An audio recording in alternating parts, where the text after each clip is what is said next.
అందరికీ నమస్కారం. ఈరోజు కథ హిట్లర్ ఎపిసోడ్ 207. నిజం బయటపడుతుందా? ఇక స్టోరీలోకి వెళ్తే, విరాట్ గురించి ఆలోచిస్తూ కలత నిండిన మనసుతో నిద్రపోయిన హాస్ని మరుసటి రోజు ఉదయం మహేంద్ర నుండి వస్తున్న కాల్తో నిద్రలేచింది. అంత పొద్దున్నే అతని నుండి కాల్ రావడంతో కంగారుగా అటెండ్ చేసి, ఏమైంది మహేంద్ర, ఇంత పొద్దున్నే కాల్ చేసావు? విరాట్ గారు బాగానే ఉన్నారా? ప్రాబ్లం ఏం లేదు కదా అని అడిగింది. ఏ ఎవ్రీథింగ్ ఈజ్ ఫైన్ హాస్ని, ఎందుకు అంత కంగారు పడుతున్నావు? అన్నయ్యకి ఇంకా స్పృహ రాలేదు. రాత్రంతా ఏడుస్తూ ఉన్నావేమో అన్న ఉద్దేశంతో ఉదయాన్నే ఫోన్ చేశాను. How are you feeling now అని కన్సర్న్గా అడిగాడు. నాకేం కాలేదు, బాగానే ఉన్నాను. అక్కడ విరాట్ గారు ఎలా ఉన్నారు అని కంగారుగా ఉంది. ఇంత ఉదయాన్నే హాస్పిటల్కి వెళ్ళారా అని ఆశ్చర్యంగా అడిగింది. నేను ఎక్కడికి వెళ్ళలేదు, రాత్రంతా హాస్పిటల్లోనే ఉన్నాను అని చెప్పాడు మహేంద్ర. అవునా? ఎలాగో మా అత్తగారు రాత్రిపూట హాస్పిటల్లో ఉండటం లేదు కదా, ఈరోజు రాత్రి హాస్పిటల్లో నేను ఉంటాను. మళ్ళీ ఎర్లీ మార్నింగ్ ఎవరు చూడకుండా వెళ్ళిపోతాను. ఆ సమయానికి మీరు వస్తే సరిపోతుంది. ఈ విషయంలో మీకు ఎలాంటి అభ్యంతరం లేదు కదా అని సందేహంగా అడిగింది హాస్ని. ఇలాంటి సమయాల్లో రిస్క్ తీసుకోకుండా ఉంటే మంచిది. పొరపాటుగా ఎవరైనా చూస్తే ప్రాబ్లం అవుతుంది. అయినా అన్నయ్యని చూడటానికి నేనున్నాను, ఇక్కడ స్టాఫ్ ఉన్నారు, ఇంకా నువ్వెందుకు అని ప్రశ్నిస్తూ ఆమె అభ్యర్థనను నిరాకరించాడు మహేంద్ర. అతని మాటలకి ఏమని బదులివ్వాలో తెలియక సైలెంట్గా కాల్ కట్ చేసింది. ఆమె నుండి అలాంటి రియాక్షన్ ఊహించని మహేంద్ర షాక్ అయిపోయాడు. ఒక్క క్షణం ఆమెకి కోపం వచ్చిందేమోనని భయపడ్డాడు. కానీ ఆ విషయం తన చేతుల్లో లేదని సర్ది చెప్పుకొని నెమ్మదిగా విరాట్ దగ్గరికి వెళ్ళాడు. మంచం మీద నిద్రపోతూ స్పృహలో లేని విరాట్ని చూసి దీర్ఘంగా నిట్టూర్చి, చిన్నప్పటి నుంచి ఈ ప్రపంచంలో ఎవరి మీదైనా అసూయ ఉంది అంటే అది కేవలం నీ మీదే. ఆ విషయం నీకు తెలుసు, అందుకే నన్ను దూరం పెడుతూ వచ్చావు కదా అని ఒక నిమిషం అతని వైపు పరీక్షగా చూసి బయటకు నడిచాడు.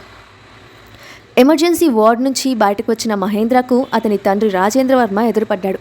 కొడుకుని చూడటంతోనే విరాట్ ఆరోగ్య పరిస్థితి ఏమిటి అని గంభీరంగా అడిగాడు. ఇంకా స్పృహలోకి రాలేదు నాన్న, ఎప్పటికి వస్తుందో ఖచ్చితంగా చెప్పలేమని డాక్టర్స్ చెప్పారు. హోప్ ఫర్ ద బెస్ట్ అని చిన్నగా చెప్పాడు. వాడు బ్రతికితే బెస్ట్ ఎలా అవుతుంది? అలా జరగడానికి వీలేదు, వాడు బతికి ఉండకూడదు అని తనలో తాను మనసులో అనుకోబోయి బయటికి అనేసిన రాజేంద్రవర్మ కొడుకు చూసిన చూపుకి సైలెంట్ అయిపోయాడు. అసలు మీరు ఏమనుకుంటున్నారు నాన్న? మీ తొందరపాటుతో ఏది పడితే అది చేసి సమస్యల్లో మీరు ఇరుక్కోవద్దు. ఎక్కడికక్కడ సీసీ కెమెరాస్ ఉన్నాయి. పగలు రాత్రి వాటిని అన్నయ్య పర్సనల్ సెక్యూరిటీ టీం చూస్తూనే ఉంది. మీరేమన్నా చేయడానికి ప్రయత్నించినా మరుక్షణం పోలీసుల కంటే ముందు వాళ్ళు ఇక్కడ ప్రత్యక్షమవుతారు. ఆ విషయం గుర్తుపెట్టుకొని ప్రవర్తించండి అని వార్నింగ్ టోన్తో చెప్పాడు మహేంద్ర.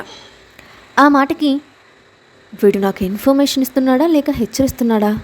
నాకు జాగ్రత్తలు చెప్తున్నాడా లేక తప్పు చేయొద్దని ఇండైరెక్ట్గా చెప్తున్నాడా? ఏంటో ఒక్కోసారి వీడు అర్థమే కాడు అని లోపలే తిట్టుకుంటూ, ఆ విరాట్ ఇంత పవర్ఫుల్గా ఎందుకు అయ్యాడో తెలుసా? చుట్టూ నమ్మకమైన మనుషులు ఉండబట్టే. అవసరమైతే ప్రాణాలు పణంగా పెడతారు. కానీ నా దగ్గర ఉన్న కొడుకు ఎప్పుడు ఏం చేస్తాడో ఎలా ఆలోచిస్తాడో వాడికే తెలియదు. అందుకే నేను ఇలా ఉన్నాను అని విసురుగా చెప్పాడు రాజేంద్రవర్మ. నేనేం చేశానో నాకు తెలుసు, కానీ ఇక్కడ విషయాలు వదిలేసి ఆఫీస్ మీద దృష్టి పెడితే అందరికీ బాగుంటుంది అని తండ్రి కళ్ళల్లోకి సూటిగా చూశాడు మహేంద్ర. గుడ్డొచ్చి పిల్లను ఎక్కిరించిందంట, నీ వ్యవహారం కూడా అలాగే ఉంది. నేనేం చేయాలో కూడా వీడే చెప్పాలా అని తిట్టుకుంటూ బయటకు వచ్చిన రాజేంద్రవర్మకి ఒక వ్యక్తి నుండి కాల్ వచ్చింది. డిస్ప్లే మీద పేరు చూసి, అబ్బా ఈ వెధవకు కూడా ఇప్పుడే గుర్తొచ్చానా, ఇప్పటికే చిరాగ్గా ఉంది, ఇక వీడేం అడుగుతాడు అని అసహనంగా అనుకుంటూ కాల్ అటెండ్ చేశాడు. రాజేంద్రవర్మకు విరాట్ చనిపోయాడా అని సూటిగా ఒక ప్రశ్న ఎదురైంది. ఆ మాట అనడానికి నీకు సిగ్గులేదు? నీకు చెప్పిందేంటి, నువ్వు చేసిందేంటి? కనీసం ఒక పని చేయడం చేత కాదు కానీ మళ్ళీ నన్ను అడుగుతున్నావా అని సీరియస్ అయ్యాడు.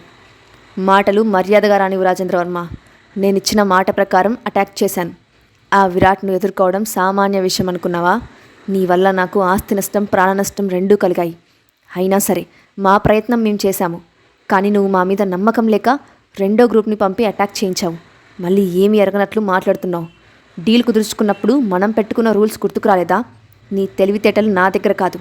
మర్యాదగా నాకు ఇస్తున్న డబ్బుతో పాటు నాకు జరిగిన నష్టానికి కూడా నువ్వే డబ్బులు చెల్లించాలి అని వార్నింగ్ ఇచ్చాడు ప్రత్యర్థి. అతను చెప్పిన విషయమే మెదడులో మెదులుతూ ఉంటే, నువ్వు అంతగా కంగారు పడక్కర్లేదు, నేను చెల్లిస్తాను అని కాల్ కట్ చేసి, సెకండ్ గ్రూప్ రావడం ఏంటి? అలా పంపించాల్సిన అవసరం ఎవరికుంది? అని ఆలోచనలో పడ్డాడు రాజేంద్రవర్మ. వాణ్ణి చంపలేకపోయానని ఫీల్ అవ్వడం ఎందుకు? ఆ అటాక్ గురించి అందరికీ తెలిసేలా చేసి ప్రస్తుత పరిస్థితిని వాడుకోవచ్చు కదా అని రాక్షసంగా నవ్వుకున్నాడు. హాస్పిటల్కి వెళ్దామని ప్యాలెస్ నుండి బయటకు వచ్చిన హాస్నికి కారులో కూర్చున్న సమయంలో కీర్తి నుండి కాల్ వచ్చింది. బేబీ, ఎక్కడున్నావు? నిన్న అడిగితే మీరిద్దరు బాగానే ఉన్నారు అని చెప్పా. ఇప్పుడేంటి టీవీలో విరాట్ గారు తీవ్రమైన అనారోగ్యానికి గురయ్యారని, కోమాలో ఉన్నారని చెప్తున్నారు? అంటే నిన్న నువ్వు చెప్పింది అబద్ధమే కదా అని కంగారుగా ప్రశ్నించింది. ఆ మాటకి షాక్ అయిన హాస్ని కాల్ కట్ చేసి ఇంటర్నెట్ ఓపెన్ చేసి చూసేసరికి విరాట్కి సంబంధించిన న్యూస్తో నిండిపోయింది.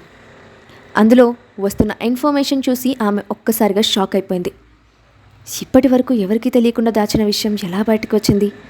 దీని అంతటికీ కారణం ఎవరు అని అర్థం కాక ఆలోచనలో ముడిగింది. అంతలోనే మళ్ళీ కీర్తి కాల్ చేసి, ఇంత పెద్ద ఇష్యూ జరిగినా నా దగ్గర ఎందుకు దాచిపెట్టావు హాస్ని? నీ బాధ పంచుకోవడానికి కూడా నేను పనికిరాననా అని బాధగా అడిగింది.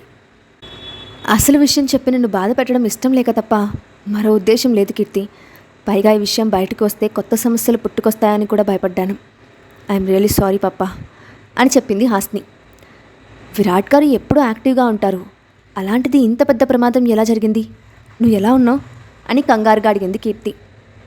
నేను బాగానే ఉన్నాను కీర్తి. కార్ లోయలోకి పడిపోయే ఆఖరి నిమిషంలో నన్ను బయటకు తోసేశారు. అందుకే ఈరోజు నేను ప్రాణాలతో మిగిలిపోయాను. నన్ను రక్షించి విరాట్ గారు చావు అంచులకు వెళ్ళారు. కేవలం తనొక్కరే కాదు, దాస్ కూడా మా కారులోనే ఉన్నాడు. అతనికి ఇంకా ఎక్కువ దెబ్బలు తగిలాయి. డ్రైవర్ చనిపోయాడు అని జరిగిన విషయం చెప్పి, ప్రశాంతత కోసం ట్రిప్కి వెళ్ళి ఇంత బాధను మూట కట్టుకొని వచ్చాను. ఆ క్షణానికి అది సరైన నిర్ణయం అనుకున్నాను. కానీ ఇలాంటి ప్రమాదాన్ని తెచ్చి పెడుతుందని కలలో కూడా అనుకోలేదు. లేదంటే అసలు ట్రిప్కే వెళ్ళేదాన్ని కాదు, నిందల పాలయ్యేదాన్ని కాదు. కనీసం నా భర్తను చూడ్డానికి కూడా వీల్లేని విధంగా నా పరిస్థితి మారింది పాపా అని కన్నీళ్లు కార్చింది హాస్ని. నీ ప్రమేయం లేని విషయానికి నిన్ను నువ్వు నిందించుకోకు. ఇలా జరుగుతుందని నీకు మాత్రం తెలియదు కదా. తప్పు ఏదైనా ఉందంటే అది అటాక్ చేసిన వారిదే. ఆయన శత్రువులు ఎవరో ప్లాన్ చేసిన దానికి నువ్వెలా కారణమవుతావు? ఇంకింత జ్ఞానం ఉన్నవాడు ఎవడైనా ఆ విషయాన్ని అర్థం చేసుకుంటాడు. నువ్వు ఎవరి మాటలు పట్టించుకోకు. ఒక్కసారి విరాట్ గారు కళ్ళు తెరిస్తే అంతా నార్మల్ అయిపోతుంది అని నచ్చ చెప్పింది కీర్తి. ఆమెతో కాసేపు మాట్లాడి కాల్ కట్ చేసి న్యూస్ పబ్లిష్ చేసిన వాళ్ళ గురించి తెలుసుకోవడానికి సిద్ధపడింది హాస్ని.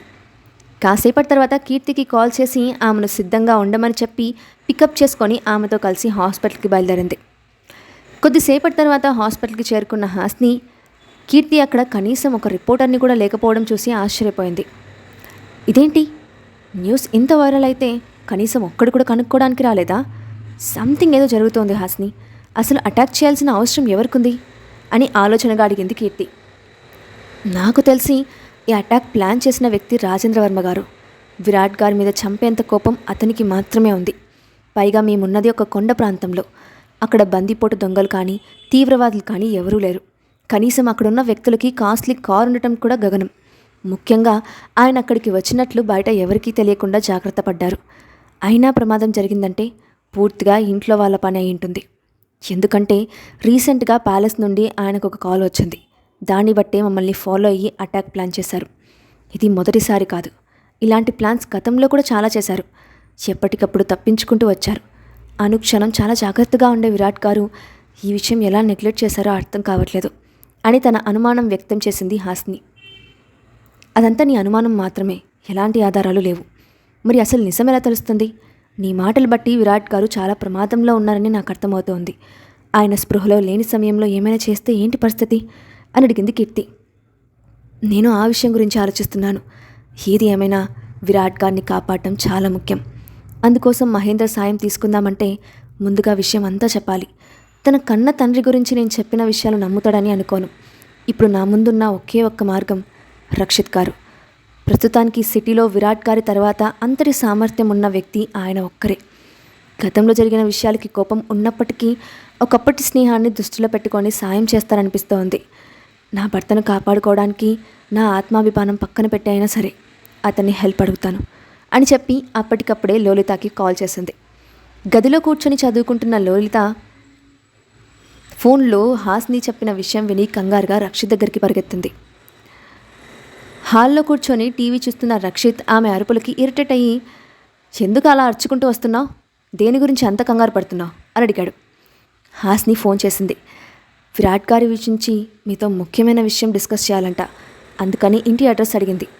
తను ఎందుకో కంగారు పడుతూ ఉంది. మన లొకేషన్ షేర్ చేశాను, కాసేపట్లో తను ఇక్కడికి వస్తుంది అని చెప్తూ అతని ముఖంలో ఎక్స్ప్రెషన్కి భయపడి సైలెంట్ అయిపోయింది. నన్ను అడగకుండా సొంత పెత్తనాలు చేయడం ఎప్పటి నుంచి మొదలుపెట్టావు?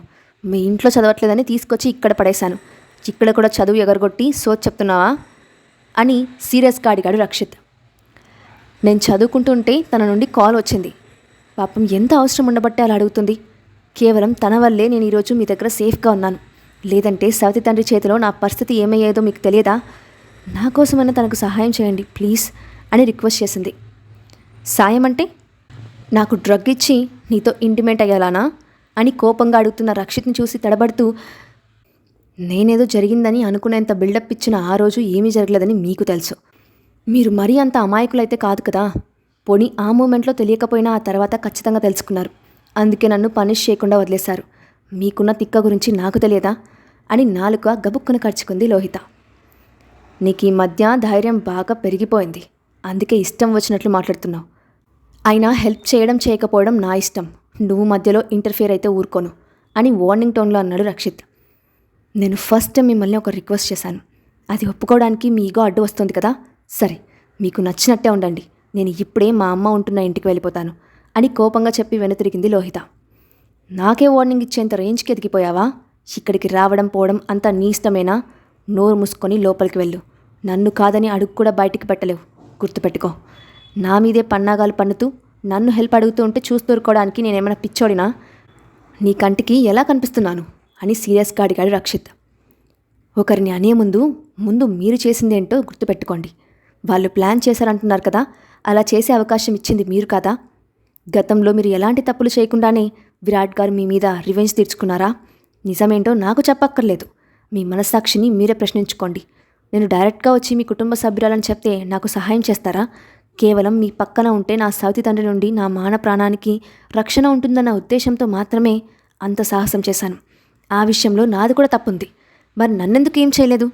మీరు చేసిన తప్పులు ఏంటో మిమ్మల్ని మీరే ప్రశ్నించుకోండి, నిజానిజాలు తెలుస్తాయి అని చెప్పడం ఆపి అతని వైపు కోపంగా చూసి కళ్ళ నిండా జారుతున్న కన్నీళ్లను తుడుచుకుంటూ గదిలోకి వెళ్ళిపోయింది లోహిత.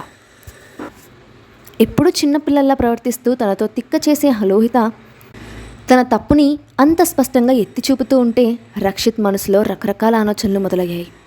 అవి మంచో చెడో తెలియాలి అంటే వేచి చూడాలి.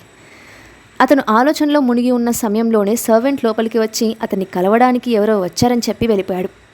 ఇంతకీ ఆ వచ్చిన వ్యక్తి ఎవరు? లోహిత మాటలకి రక్షిత్ రియాక్షన్ ఏంటి? హాస్ని ఎలాంటి పరిస్థితులు ఎదుర్కోబోతోంది? విరాట్ కోలుకుంటాడా? నెక్స్ట్ పార్ట్లో చూద్దాం. Thanks for watching.